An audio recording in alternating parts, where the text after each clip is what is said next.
आज हम लोग भाई ये मित्रों मोदी वाला नहीं है, मित्रों त्रिपाठी वाला है, ठीक है। मित्रों का क्या आप उसमें शुरू करते हैं। चलिए आज हम लोग बात करते हैं अकबर के बारे में। पहले तो मैं अकबर है या नहीं है मैं आपको वो दिखाऊंगा। ये रियल में अकबर का मतलब क्या होता है, महान। तो जब महान अकबर का मतलब ही होता है तो फिर अकबर महान क्यों कह रहे हैं यार। अकबर का मीन्स ही होता है जैसे साबुन, अरे साबुन तो होता ही है सोप, अब उसको सोप कहने की क्या जरूरत है, वो सोप है ही। तो अकबर का मतलब ही होता है महान। अकबर का मतलब क्या होता है, महान। जब ये महान है ही तो उसे अकबर कहने की क्या जरूरत। और ये महान हुआ कैसे, ये महान है या नहीं हम कैसे जाने। अरे महान है या नहीं थोड़ी देर में आप निर्णय कर लीजिएगा और अंत में बता दीजिएगा कमेंट बॉक्स में कि ये महान था या नहीं था, और अगर था तो क्यों और नहीं था तो क्यों। पूरी कहानी मैं सुना देता हूँ, काम आपको करना। चलिए शुरू करते हैं आज बढ़िया इंटरेस्टिंग टॉपिक अकबर के बारे में। कई लोगों के दिमाग में आता है अकबर ने दीन इलाही धर्म चलाया, क्या बात थी, पूरी दुनिया को समेट लिया, सब बहुत अच्छे काम किए।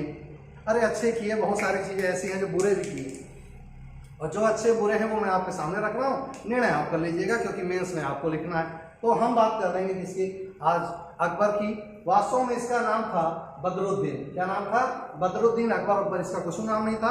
अकबर कहाँ होगा मैं आपको दिखाऊंगा कि अकबर आएगा कहाँ से। बदरुद्दीन इसका जन्म हुआ था कहाँ, आपको अच्छे से पता है कि हुमायूं जिस प्रकार लड़खड़ाता रहा पूरे जीवन, मार खाता रहा, कुटाता रहा, दौड़ता रहा, पढ़ता रहा, गिरता रहा, बहुत कुछ करता रहा, तो इस गिरने पड़ने के चक्कर में बेचारा इसकी शिक्षा नहीं करा पाया। तो मैं अक्सर जब पढ़ाता हूँ तो मैं इसकी डिग्री लिखा करता हूँ तो लोग बड़ा हंसा करते हैं। इसकी डिग्री थी LLPP। देखिए इसको अदरवाइज मत लीजिएगा, मेरा अपना व्यू है। एल माने होता है लिख लोढ़ा पढ़ पत्थर। लिख लोढ़ा पढ़ पत्थर माने निहायत अंगूठा टेक, इसको कुछ को नहीं आता, यानी करिया अक्षर किसके बराबर, इक्वल टू आपका लो। तो उससे मैं हमेशा का LLPP था, यानी लिख लोढ़ा पढ़ पत्थर था, कुछ नहीं आता था, पढ़ने का अवसर नहीं मिला। अरे पढ़ता भी कैसे, कब शेर शाह सूरी आता, छोटा करके चला जाता, कोई भरोसा नहीं था। एक बार तो अकबर को किले में टांग दिया गया था, कहाँ पर, कांधार में। थोड़े 6 साल का लड़का टांग दिया किले में, फेंक दो नीचे मर जाए। कैसे पैसे बचाकर हुमायूं लाया, तो स्वाभाविक था कि भैया इतने प्यार लाड़ से पला तो बाहर नहीं निकाला गया। अब हुआ क्या, हुमायूं की होती मृत्यु, और आपको अच्छे से पता है हुमायूं की मृत्यु के बाद उसे अवसर नहीं मिलता कुछ करने का। तो उस समय जो अकबर था वो पंजाब के एक स्थान पर, मैंने आपको बताया था कि हुमायूं का एक युद्ध हुआ था सिकंदर सूर से। किसके साथ, पिछले वीडियो में आपको देखिएगा। पहले आदिल साहब वाला आता है, जलाल खान वाला आता है, फिर आता है सिकंदर सूर को। सिकंदर सूर से युद्ध ही हो रहा होता है कि उसको वापस जाना पड़ता। तो अब सिकंदर सूर से युद्ध करने कौन गया है, अकबर। लेकिन गड़बड़ क्या है, वो जाता है युद्ध करने और इधर इसकी हो जाती मृत्यु, और ये सूचना इसको पहुंच नहीं पाती। ध्यान से सुनेगा, ये सूचना पहुंच नहीं पाती, खाली स्थान पा जाता है कौन यहाँ पर, हेमू। हेमू एक ऐसा शासक था जो आंतरिक क्षेत्रों में महत्वाकांक्षी शासक था। उसने देखा कि हुमायूं मर चुका है, अकबर छोटा है और उसके पास भी शासन करने के अनुभव नहीं है, तो वो दिल्ली पे कब्जा कर लेता है। और जैसे दिल्ली पे कब्जा करता है तो वहां तारदी बेग होता है, तारदी बेग से हेमू का होता है युद्ध, और हेमू छोटा कर देता है किसको, तारदी बेग को। लेकिन बच जाता है, और बच के भागता कहाँ है, अकबर के पास। और जब अकबर के पास पहुंचा है तो अकबर को बताता है कहाँ, कलौनौर में, जो उस समय किसको, सिकंदर सूर से युद्ध करने के लिए गया था। वहां जब पहुंचता है अकबर के पास तारदी बेग, ये वही तारदी बेग है जिसको मैंने आपको पढ़ा था कि सरहिंद के समय, युद्ध के समय इसने मदद करी थी, हाँ। तो ये तारदी बेग वहां पहुंचता है और ठट्टा के युद्ध में सहयोग करता है तो हुमायूं की। तो तारदी बेग पहुंचता है अकबर के पास और कहता है क्या है कि अब दिल्ली की तरफ मुंह न करना, वो जो हेमू है वो बहुत खतरनाक है, काटता बहुत बुरे तरीके से, और अगर दोबारा तुम उधर गए तो फिर मारेगा वो। तो ये सूचना किसको बताया जाता है, अकबर को। और बहुत दिन बाद उसको पता चलता है कि तुम्हारे पिता खत्म हो चुके हैं, बहुत दिन उसको सूचना ही नहीं मिलती। अब उस रिक्त स्थान को भरने के लिए हेमू आ चुका था, ये सूचना किसको पहुंच गई, अकबर को। बैरम खां बगल में खड़ा हुआ था, ध्यान से सुनिएगा, बैरम खां बगल में खड़ा हुआ था जो कि उसका संरक्षक था, क्योंकि उसे पाला पोसा था। अरे भाई मच्छीवाड़ा के युद्ध में बैरम खां नहीं होता तो शायद हुमायूं कभी वापसी नहीं कर पाता। हुआ क्या कि वो बगल में खड़ा हुआ था बैरम खां, तारदी बेग पे गुस्सा आया और तारदी बेग का गला काट दिया, ये कह के कि तुम सर झुका के चले आए, तुम युद्ध करना चाहिए था, मार डालना चाहिए था। इस प्रकार तारदी बेग जो अपने आप को शासक घोषित किया था वहां दिल्ली में, क्योंकि कोई था नहीं, तो वापस आया और इसकी हत्या कर दी बैरम खां। ध्यान रखिएगा, ये तारदी बेग की हत्या ही बैरम खां की मृत्यु का कारण बने। अब हुआ क्या, बैरम खां ने एट द टाइम सिकंदर सूर के स्थान पर कलानौर में ही, ध्यान से सुनेगा, कलानौर में ही ईंटों का एक, कच्ची ईंटों का एक सिंहासन बनाया और अकबर का राज तिलक कर दिया। कहाँ पर? वहीं पर कलानौर में। पहला अकबर का राज्याभिषेक हो चुका है, कहाँ? कलानौर। अब क्या हुआ? अब वो पहले पता करता कि हेमू से युद्ध होगा कैसे, हेमू से बचा कैसे जाए। तो ये पूरी कहानी कैसे बनती, मैं एक एक करके आपको लाता हूँ, कैसे कहाँ क्या होगा। बचपन में ही इसके जो अकबर था, इसके माँ के पास संरक्षण में रह नहीं पाया। कारण ये था कि जो हमीदा बानो बेगम थी वो इसका संरक्षण किसको दे दी थी? धायमा थी महामंगा। ये महामंगा एक महिला थी जिसको अपने दरबार में रख रखा था, किसने? हुमायूं ने। महामंगा के संरक्षण में रखता है किसको? अकबर को। तो महामंगा जैसा इसको बनाती पढ़ाती है वैसा ही वो चलता है। दूसरा, बैरम खां, अगर वास्तव में कहा जाए कि अकबर का वास्तविक हितैषी कौन था तो बैरम खां था। इस धाय माँ ने, महामंगा ने, 3 लोग और आएंगे, इवन दैट हमीदा बानो बेगम जो उसकी स्वयं की रियल माँ थी, उसने ही रचना रची थी कि बैरम खां को अपने पद से क्या किया जाए? हटा दिया जाए। देखते हैं कैसे होगा। इसका शासन के दौरान पूरी जिम्मेदारी हमीदा बानो बेगम अपने हाथ में लिए रहती, और जैसा वो छोटा सा बालक, 11 वर्ष का बालक क्या कर सकता है, 12 वर्ष का बालक क्या कर सकता है, तो जैसा वो कहती रही। कहा जाता है स्तनपान कराया था धाय माँ ने। उसका एक पुत्र था जिसका नाम था आदम खां या आदम खां। महामंगा ये चाहती थी कि अगर अकबर किसी कारण युद्धों में हार जाता है, मारा जाता है, तो अपने लड़के को शासक बना देगी या राजा बना देगी। ये इसकी महत्वाकांक्षा थी। बैरम खां की कोई महत्वाकांक्षा नहीं थी। ध्यान रखिएगा, बैरम खां पर टिप्पणी है तो आपको रखना, वो निस्वार्थ था, उससे कभी, लेकिन था सिया, यही समस्या था। और ये कौन थे? सुन्नी थे। अब कहानी क्या होती है? 1560 से लेकर 1562 के आसपास पूरे भारत में पेटीकोट शासन काम करता है। पेटीकोट शासन क्या होता है? कहने में बड़ा अजीब लगता है। पेटीकोट शासन माने होता है कुछ महिलाओं के इशारे पर राज्य शासन चलाया जाना, और वो राज्य शासन चल रहा था किसके अंतर्गत? धायमा के अंतर्गत। इवन दैट हमीदा बानो बेगम को भी किनारे कर दिया गया था। पूरी सत्ता किससे आगे थी? महामंगा में, और महामंगा निरंकुश होती चली जा रही थी। महामंगा ये नहीं चाहती थी कि बैरम खां आगे बढ़े। क्यों? अगर बैरम खां आगे बढ़ जाएगा तो आदम खां के चांस खत्म हो जाएंगे शासक बनने के। देखिए, सब अपने निहित स्वार्थों से अपनी अपनी राजनीति चल रहा है, और इसकी किसी की जानकारी छोटे से बच्चे को नहीं है। वो छोटा सा बच्चा कौन था? अकबर था। अब हुआ क्या? इस पेटीकोट शासन से वो फंसा हुआ अपने काम कर रहा था। इस दौरान बैरम खां ने एक रचना रची और उसने पूरी जानकारी किसकी इकट्ठा करी? हेमू की। और हेमू की पूरी जानकारी इकट्ठा करके उसने ललकारा किसको? हेमू को, और दिल्ली की ओर कूच कर दिया। कौन? अकबर। अकबर सही शब्दों में अभी बदरुद्दीन ही कहें, अकबर अभी नहीं हुआ। अब अकबर जो था वो चल पड़ा 5 नवंबर 1556। यही वो डेट है जिस डेट को एक घमासान युद्ध होने जा रहा। देखते हैं क्या है। 5 नवंबर 1556 को हेमू वर्सेस अकबर। अकबर क्यों कहें? सही शब्दों में बैरम खां युद्ध लड़ रहा था, तो अकबर और हेमू का युद्ध होता है। अब इसकी पूरी रूपरेखा समझ लीजिए।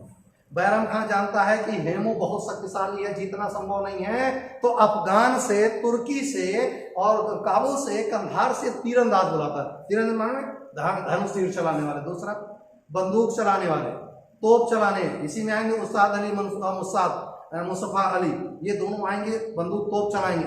तो ये सारे लोगों को इकट्ठा करना कौन करता है? बैरम खां इकट्ठा करता है। कौन कौन? तोपची लेची का, वहां रूमी खा था ना, यहाँ देखते हैं। तोपची कौन आ गया? मुस्तफा, उस्ताद अली, ये आ गए तोपची। ढेर सारे धनुधारी बुलाए, ढेर सारे लोगों को इकट्ठा किया। तुलगमा पद्धति का उपयोग किया गया, तोप खाने का उपयोग किया गया। बहुत सारे यहाँ पर कहा जाता है तोप में कौन सी विधि अपनाई गई थी? तो उस्मानी विधि अपनाई गई थी। उस्मानी विधि माने होता है तोप को ऐसे स्थान पर सजा संवार के रखना जहां से ज्यादा से ज्यादा नुकसान किया जा सके, लोगों को पता ही न चले कि ये तोप है। तो ये उस्मानी पद्धति से सजाई गई तोपों का उपयोग किया। ये सारा लेकर युद्ध पे कूद पड़ा कौन? अकबर। हुआ क्या? हेमू से जीतना असंभव था, असंभव था, हो ही नहीं सकता था। 5 नवंबर ठंडी का समय था, हेमू के ऊपर आक्रमण कर दिया अकबर ने। और कभी ऐसा नहीं हुआ कि जब ये न लग रहा हो कि हेमू अब जीता कि तब जीता, अब जीता तब जीता, और अंत में यही लग रहा था कि ये हेमू जीता और अकबर का काम खत्म। अगर हेमू उस समय जीत गया होता तो शायद मुगलों का काम वहीं से काम खत्म हो गया था। लेकिन कहते हैं ना, प्रकृति भी कुछ और करवाने वाली थी। हेमू ने क्या किया था? पूरे शरीर पे कवच पहन रखा था, पूरे शरीर पे कवच, कहीं कोई स्थान खाली नहीं था। हेमू का भाला कहा जाता था कि इतना नुकीला हुआ करता था कि अगर एक बार भाला कस के मार दे तो 5 लोगों को पार कर जाएगा और भाला पे कुछ असर होने वाला नहीं। और हेमू 5 को ऐसे टांग लिया करता था, इतनी ताकत थी हेमू की। अब उसने क्या किया कि उसने जब देखा कि अब जीतेंगे नहीं, हार जाएंगे, तो बैरम खान ने इशारा किया किसको, अपने तीरंदाजों को, और उनसे कहा कि एक काम करो, तुम टारगेट कुछ मत करो, कोई युद्ध मत करो, तुम केवल इसकी आंखें दिख रही हैं, इसकी आंखों को टारगेट करो। अब जितने तीरंदाज से वो लगे तीर मारने, लोहे का कवच सा कहीं असर न करे, सबने आंखों पे टारगेट करना शुरू कर दिया। और हेमू ये समझने में गलती कर बैठा कि वो चाहता तो जिधर तीरंदाज से, मैं रिपीट कर रहा हूँ, जिधर तीरंदाज से उसके अपोजिट साइड में युद्ध करने लगता तो सारा ढाल पे पड़ता और बच जाता, लेकिन वो समझ नहीं पाया कि वो तीरंदाजों के टारगेट पे हो चुका। तो सारे तीरंदाजों ने एक साथ उसके ऊपर बाणों से करा, तो जहां जहां पड़ते हैं उसे कोई फर्क न पड़ा, एक तीर गलती से जाकर उसकी आंख में लग गया और एक तीर उसके हाथी को लगा। दोनों, हेमू और हाथी सहित दोनों जमीन पर गिर पड़े और अब युद्ध करना संभव नहीं था। जैसे सेना को पता चला कि हेमू गिर चुका है, हेमू की सेना भाग खड़ी हुई। उसके बाद जो रक्तपात मचाया, बहुत बुरा रक्तपात मचाया। अब हुआ क्या कि बैरम खां हेमू को पकड़ के अकबर के सामने लाया। एक छोटा सा बच्चा जो युद्ध का अनुभव नहीं है, उसने कोई मारकाट देखी नहीं थी, क्योंकि पिता मारकाट के लिए पर्याप्त था। अरे भैया, जो हुमायूं का लड़का होगा, कितने सारे युद्ध उसने लड़े थे, तो उसका लड़का जो था वो लड़ाई झगड़ा से दूर था, क्योंकि ऐसी जगह पला पड़ा था। अरे भैया, वीर साल के महल में, अमरकोट में उसका जन्म हुआ, हिंदू परिवार में पला बड़ा, खाया पिया हिंदुओं का, इसका मतलब उसके दिमाग में कहीं न कहीं उदारवादी दृष्टिकोण था। तो वो लड़ाई झगड़ा से दूर, तो जब बैरम खां उसके सामने लेकर आया और उससे कहा कि इसको गला काट दीजिए, हेमू का काम खत्म करिए, अपने राज पे चलते हैं, तो उसने कहा मैं नहीं मारने वाला। कहा कि एक घायल व्यक्ति को मारना कितना बड़ा पाप है। लेकिन यहाँ पर कई इतिहास का, जैसे बर्नी लिखता है कि अशोक ने बीच से उसको फाड़ दिया, कोई कहता है कि लैंडपुर कहते हैं उसका गला काट दिया, लेकिन अकबर ने, रियल स्थिति है कि अकबर ने गला काटने से मना कर दिया। तो क्या किया बैरम खां ने, निरंकुश था, बैरम खां तो था ही खतरनाक आदमी, तो उसने सैनिकों का एक दीवार बना दी और दीवार के उस पार बैरम खां का गला काट दिया, और गला काटने के बाद काम खत्म हो गया किसका, हेमू का। और वहीं पर फिर से नई पीढ़ी का जन्म हुआ, या नए मुगल वंश की स्थापना हो गई, किसके शासनकाल में, अकबर के शासनकाल में। इस प्रकार पानीपत का द्वितीय युद्ध, पहला युद्ध हम देख चुके थे कि इब्राहिम लोदी वर्सेस बाबर हुआ था, दूसरा युद्ध हुआ किसके बीच, पानीपत का द्वितीय युद्ध, हेमू और अकबर की सेना के बीच। यहाँ युद्ध लड़ा था बैरम खां ने। इस प्रकार हेमू का काम खत्म हुआ। कहा जाता है अगर हेमू जिंदा होता तो भारत का इतिहास कुछ और होता। आज हम बड़े दम से कहते हैं अमेरिका ने ये किया, अमेरिका ने वो किया। हेमू बहुत विकासशील व्यक्ति था, बहुत विकास की बातें सोचा करता था, और उसने बेचारे दक्षिण से आकर राज्य संभाला। बहुत बहुत मेहनती, बहुत ईमानदार, बहुत मजबूत शासक था। ये कह लीजिए कि उस दिन उसका साथ प्रकृति ने नहीं दिया, नहीं शायद अकबर काम ही खत्म हो चुका था। अब हुआ क्या, पानीपत का द्वितीय युद्ध, हेमू मारा गया और भारत में फिर से सत्ता आ गई किसकी, मुगलों की। और जैसे मुगलों की सत्ता आ गई, वैसे ही आप देखेंगे धीरे धीरे क्या हुआ कि मुगल सत्ता में बैठने के बाद उसने अपना फिर से राज्याभिषेक करा लिया। किसने, अकबर ने 2 बार राज्याभिषेक हुआ, एक कलानौर में, एक आगरा में। अब हुआ क्या, सॉरी दिल्ली में। अब हुआ क्या कि जब ये गद्दी पर बैठा तो 2 लोग पार्लर काम कर रहे थे। एक तरफ धायमा काम कर रही थी महामंगा, एक तरफ बैरम खां काम कर रहे थे। बैरम खां अपना प्रभुत्व चाहता था, लेकिन अकबर को साथ लेकर। ये धायमा प्रभुत्व चाहती थी, लेकिन अपने बच्चे को केंद्र में रखकर। आप ध्यान सुने, हुआ क्या, अब अकबर को बैरम खां की बातें थोड़ा बुरी लगने लगी। क्यों बुरी लगने लगी, सुनेगा। हाथी की लड़ाई का बड़ा शौक था अकबर को, हाथियों की लड़ाई हो रही थी। हाथियों की लड़ाई में एक हाथी दरबार के अंदर घुस आया, तो उन सैनिकों की तुरंत गला काट दिया किसने, बैरम खां ने। जब किसने मना किया मत मारो, जानवर है, हो गया होगा, तो उसे गुस्सा आती, बैरम खां काट दिया। नहीं, अकबर की बात नहीं मानता, नंबर 1। नंबर 2, वो दरबार में जो सुन्नी सरदार थे, ध्यान रखिएगा, बैरम खां एक सिया था, तो जितने भी सुन्नी सरदार थे वो बैरम खां को नहीं चाहते थे कि यहाँ रहे, ये भाग जाए तो हम लोग सत्ता पर आ जाए। इसे अमीर का पद दिया था अकबर ने, तो ये चाहते थे कैसे करके अकबर हट जाए। दूसरे ये दुश्मन हो गए। तीसरे, जो अफगान शासक वहां पर सामंत के रूप में थे, वे भी नहीं चाहते थे बैरम खां। तो सबने मिलकर एक रचना रची कि कैसे भी करके बैरम खां को भगा दिया। हुआ क्या कि इतना भड़काया गया कि एक बार तो अकबर और बैरम खां का युद्ध हो गया, और उस युद्ध में बैरम खां को बंदी बना लिया गया। बंदी बनाकर अकबर के सामने लाया गया। देखिए, बेचारा सीधा साधा आदमी था, सही शब्द में कहें फंसा दिया चक्रव्यूह। अगर आप किसी झूठ को 100 बार रिपीट करें तो वही सत्य प्रतीत होता है। सारे लोग उसकी बुराई करने लगे, सारे लोग बुराई करने लगे, तो उसको लगा कि हाँ बुरा है, अकबर से युद्ध होता है, अकबर उसको बंदी बना लेता है। अब उसने उसकी, क्योंकि संरक्षक था, गुरु था, तो उसने उसको गला नहीं काटा, मारा नहीं, उससे कहा कि यार एक काम करिए आप, आपको मैं 3 विकल्प देता हूँ, या तो चंदेरी और कन्नौज का आप सत्ता ले लीजिए या वहां के सूबेदार बन जाइए, दूसरा आप दरबार में रहिए और सुरक्षा सलाहकार बन जाइए, तीसरा निकल लो कहाँ, मक्का। मैंने आपको इस्लाम धर्म बताया था कि अगर आपको निवृत्त होना है दुनिया से, कहाँ निकल लो, मक्का तो कहता है कि आप मक्का निकल जाओ। 3 शर्तें हैं, तीनों में से कोई एक मान लो। तो वो लगता है कि जब इतने बड़े पद पर मैं था तब तो मुझे सम्मान नहीं दे रहा, तो मैं छोटे पद पर कैसे रह सकता हूँ, मैं पद नहीं लूंगा। चंदेरी कन्नौज को मैंने लातों तले दबाया है, रगड़ा है, इनको लेकर मैं क्या करूंगा, इसलिए वो त्याग देता है। कहता है काम करो, मुझे माफ करो, मैं चला मक्का, और उससे निवृत्त हो जाते। बहुत तकलीफ होती, वो रोता भी है। इसकी पत्नी थी सलीमा बेगम, उससे बहुत समझाया लेकिन माना नहीं, बैराम खान राज्य छोड़कर चल देता है। बेराम नामक स्थान पर आ गया आपकी कहानी। बेराम नामक स्थान पर बैराम खान जा रहा था, कहाँ, मक्का तीर्थ के लिए। वहां पर मोहम्मद नामक एक व्यक्ति था, उसने बैराम खान का गला काट दिया। मैं रिपीट कर रहा हूं, बैराम खान का गला किसने काटा, ये वही मोहम्मद है जो तारदी बेग की हत्या करी थी। जब अकबर को सूचना देने गया था तारदी बेग कहाँ कलानौर, तो वहां पर उसने गला काट दिया था, किसका, इसी तारदी बेग का, बैराम खान। अभी मैंने आपको बताया था बैराम खान गला काट दिया था कि लाज गंवा के आ गए, यहाँ पर मर जाना चाहिए था तुमको, तो तारदी बेग की हत्या करता, उसके बेटे ने इसकी हत्या कर दी। सोचिए, समय बहुत बड़ा बलवान होता है। एक समय था तारदी बेग की हत्या करी थी, आज तुम्हारी हत्या होने के नंबर टिट फाट है, जैसा करिएगा आपको भरना होगा। हाँ, उस समय आपको कभी कभी होता ना, हराम का पैसा मिल जाए तो लगता है आप अमीर हो गए, लेकिन हम ये भूल जाते हैं जिस रास्ते से आया है उसी रास्ते से उसको जाना है। जिस रास्ते से आपने तारदी बेग को मारा था, आपकी मृत हो गई।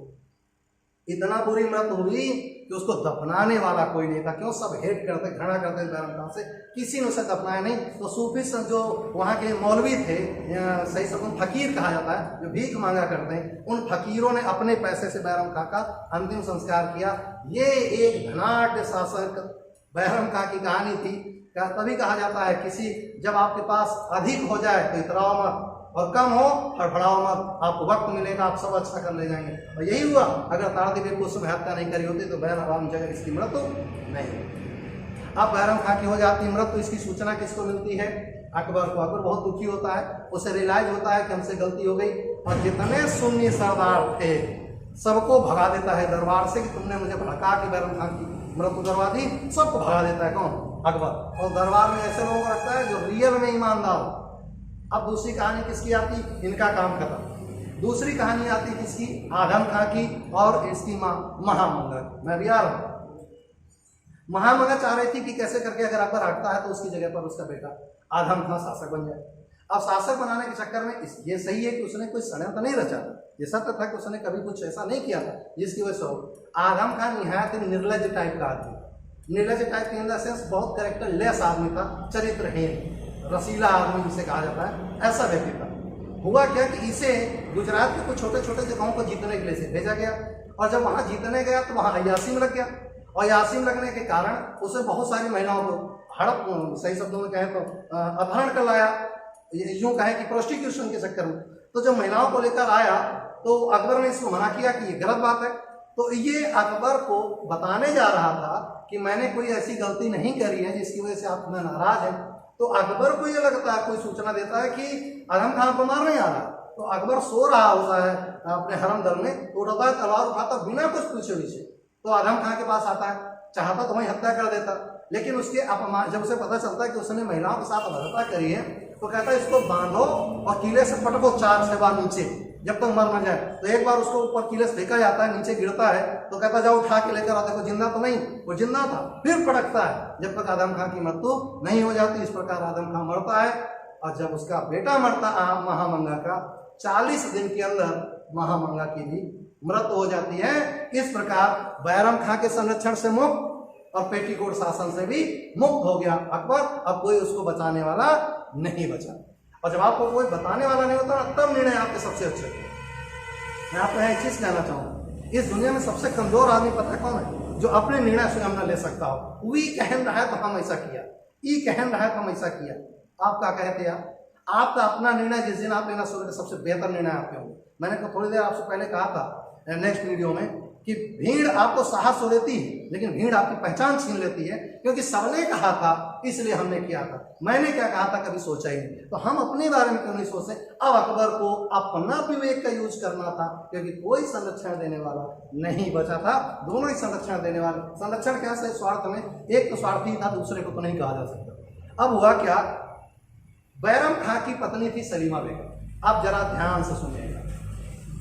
बैरम खां की पत्नी थी सलीमा बेगम, उसका एक बेटा था रहीम। ठीक, बैरम खां की उम्र कितनी ज्यादा रही होगी जब उसका संरक्षक बना होगा? आप महान कह रहे थे ना, बताइएगा अकबर महान है कि नहीं। जब बैरम खां उसका संरक्षक है, उसको ट्रेनिंग दे रहा है, तो बैरम खां की उम्र कितनी होगी? बहुत ज्यादा। स्वाभाविक है। तो उसकी पत्नी की उम्र क्या होगी? बहुत ज्यादा। सलीमा बेगम जो उसकी माँ जैसी है, सही बात नहीं हुई ना, गुरु की माँ जो पत्नी है वो हमारे लिए तो माँ ही समान हुई ना, वो अपनी माँ तुल्य सलीमा बेगम से शादी कर लेता है।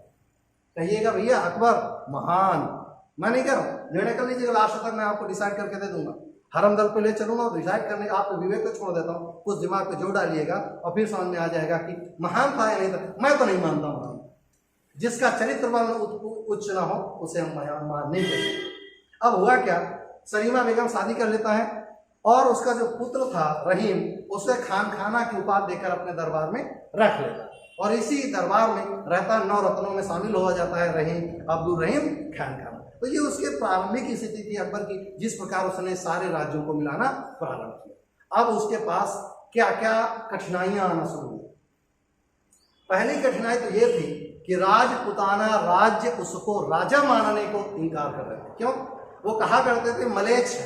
मलेच्छ माने होता है एकदम गंदे लोग जिनको छुआ भी नहीं जा सकते, जिनका छुआ हुआ पानी भी नहीं पिया जा सकता, ऐसे मलेच्छों से बात करना छोड़ो, उनके आसपास नहीं खड़े हो सकते, ये राजपूत कहा करते थे। यानी सही शब्द में कहें तो जितने ठाकुर थे हाड़ा टाइप वाले, कहाँ के? राजस्थान में हाड़ा शासक सबसे खतरनाक थे ना मान। तो इन हाड़ा लोगों ने कहा कि मलेच्छ हैं, मलेच्छों से हम कोई बात नहीं करना चाहते। अकबर को खल रहा था कि मलेच्छ कहता हमको, तो इसलिए उसको नाराजगी थी। दूसरा, बंगाल बिहार उड़ीसा में जो अफगान थे वो फिर से पनपने लगे थे, क्योंकि जान रहे थे ये कुछ कर नहीं पाएगा। तो सारे सत्ता फिर से विमुख होने लगी किससे? अकबर से, और इसी चक्कर में वो अब परेशान रहने लगे। अब यहाँ पर एक चीज सुनिए, अकबर जो बाबर था उसने राजकोष में 1 रुपया तो बचाया नहीं था। क्यों? आपको पता है, मस्त कलंदर था ना, जितना पैसा आया दान, जितना पैसा आया दान, तो राजकोष में क्या बचा?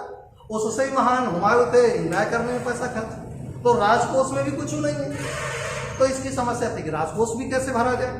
तो ये सारी समस्याएं अकबर के दिमाग में आ रही थी, लेकिन कहते हैं ना कि कहीं ना कहीं आपसे भूल आपको बहुत नुकसान करती है।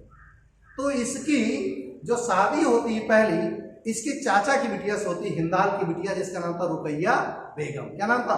रुकैया बेगम। जो हिंदाल इसके चाचा थे, चाचा माने क्या हुआ?